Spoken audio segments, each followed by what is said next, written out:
ஓம் சர்வமங்களமாங்கல்யே சிவே சர்வார்த்த சாதகே சரண்யே திரியம்பகே கௌரி நாராயணீ நமோஸ்துதே.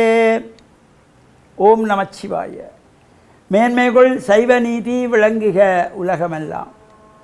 நோயற்ற வாழ்வே குறைவற்ற செல்வம்.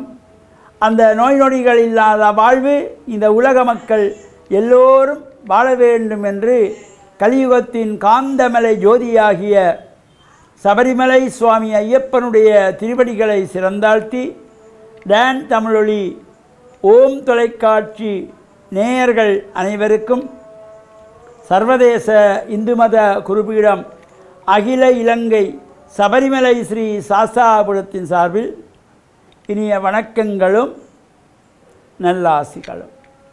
இன்றும் மங்களகரமான விஸ்வாவசு வருஷம் வைகாசி மாதம் 8ஆம் நாள் 22/5/2025 வியாழக்கிழமை.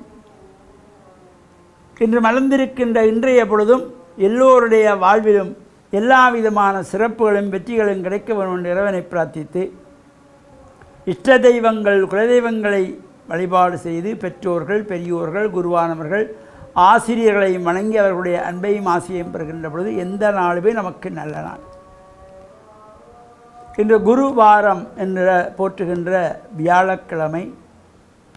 நாம் வியாழக்கிழமைகளிலே ஆசாரியராக ஆலயங்களிலே சென்று பிரார்த்தனை செய்து இஷ்ட தெய்வங்களை வழிபாடு செய்த பின்பு நவக்கிரகங்களுக்குள்ளே குபேர திசை என்கின்ற செல்வத்தை அள்ளி கொடுக்கின்ற திசை, குபேரன் இருக்கிற இடம் வடதிசை, வடதிசையை நோக்கி அமர்ந்திருக்கின்ற வியாழ பகவானுக்கு மஞ்சள் பட்டி சாத்தி மஞ்சள் மலர்களாலே அர்ச்சனை வழிபாடுகள் செய்து கொண்டல் கடலை நிவேதனம் வைத்து பிரார்த்தனை செய்கின்ற பொழுதிலும் சிவனாலயங்களிலே தெற்கு நோக்கி அமர்ந்திருக்கின்ற தட்சிணாமூர்த்தி குருமூர்த்தமாக அமர்ந்திருக்கின்ற தட்சிணாமூர்த்தியும் வழிபாடு செய்கின்ற பொழுது ஒரு சிறப்பை தரக்கூடியது.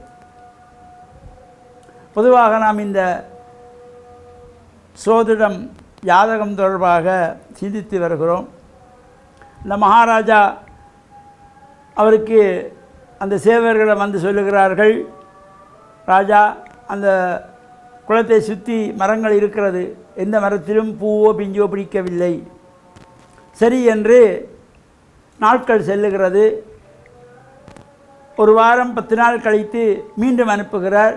பார்த்து விட்டு வந்து சொல்கிறார்கள், ஒரே ஒரு மரத்திலே ஒரே ஒரு பூ பூத்து பிஞ்சாகி கொண்டிருக்கிறது. சரி, அந்த சோதரர் சொன்ன பழம் இதுவாகத்தான் இருக்கும், இதை சாப்பிட்டால் எனக்கு மரணமே ஏற்படாது. எனவே அந்த மரத்தை சுற்றி முள்ளு வேலி காவல் போடுகிறார்கள். அது அந்த குளத்தங்கரையோடு இருக்கிறது. அவருடைய கிளைகளெல்லாம் குளத்தை நோக்கி இருக்கிறது. அந்த இடத்திலே காவலுக்கு 2 பேரை காவலுக்கு வைக்கிறார். இவ்வாறு நாட்கள் செல்லுகின்றன. அந்த பிஞ்சாயிருந்தது சற்று பெரிதாகி காயாகி பழமாகி வருகிறது. இவ்வாறு நாட்கள் செல்ல செல்ல அந்த இவருடைய காவலாளிகள் ஆற்றிலே காவலுக்கு நிற்கிற பொழுது அங்குள்ள பெண்கள் எல்லாம் வந்து இங்கே அரண்மனையிலே முறையிடுகிறார்கள். அங்கே பெண்கள் நாங்கள் நீராடுகின்ற இடத்திலே இவர்கள் நிற்பது எங்களுக்கு சங்கோஷமாக இருக்கிறது, நாங்கள் குளித்து விட்டு போகிற வரையிலே இந்த காவலாளிகளை வெளியே போகச் சொல்லுங்கள் என்று. சரி என்று மந்திரியும் அந்த காவலாளிகளை பெண்கள் குளித்து விட்டு வர வரைக்கும் நீ போக வேண்டும், அங்கே காவல் வேண்டாம் என்று சொல்லி அனுப்புகிறார். அவ்வாறு இருக்கிற பொழுது இந்த பெண்கள் எல்லாம் குளிக்க செல்லுகின்ற பொழுது இந்த அரண்மனையிலே சமையல் பணி புரிகின்ற பெண் இவர்களோடு சேர்ந்து குளித்து கொண்டிருக்கிறாள்.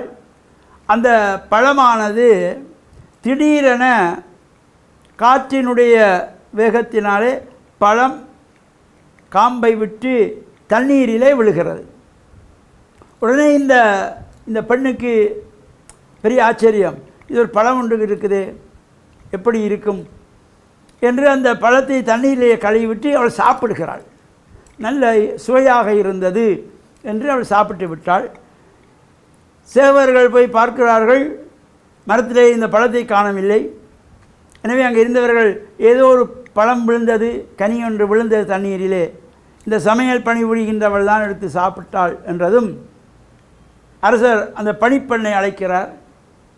அழைத்து, இவ்வாறு ஒரு பழம் அங்கே தண்ணீரில் விழுந்ததா, நீ எடுத்து சாப்பிட்டாயா?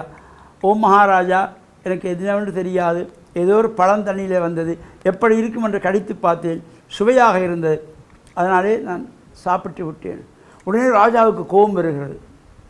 எனக்கு மரணமே இல்லை என்று சொன்ன கனி, அந்த கனி, அதை இவள் சாப்பிட்டு விட்டாளே என்றதனாலே அரண்மனை சேவர்களை அழைத்து அவளை சிரச்சேதம் செய்யுங்கள், கொன்று விடுங்கள், கழுத்தை வெட்ட சொல்லுகிறார். என்னுடைய தொடர்ச்சியை நாளைய தினம் சிந்திப்போம் என்று கூறி, டேன் தமிழொலி ஓம் தொலைக்காட்சி நேயர்கள் அனைவருக்கும் சர்வதேச இந்து மத குருபீடம் அகில இலங்கை சபரிமலை ஸ்ரீ சாஸ்தாபீடத்தின் சார்பில் நல்ல ஆசிகளை கூறிக்கொள்வதில் மனமகிழ்வு கொள்கிறோம். சர்வே ஜனாக சுகினோ பவந்து, சமஸ்த சன்மங்களானி சந்து. சுபம்.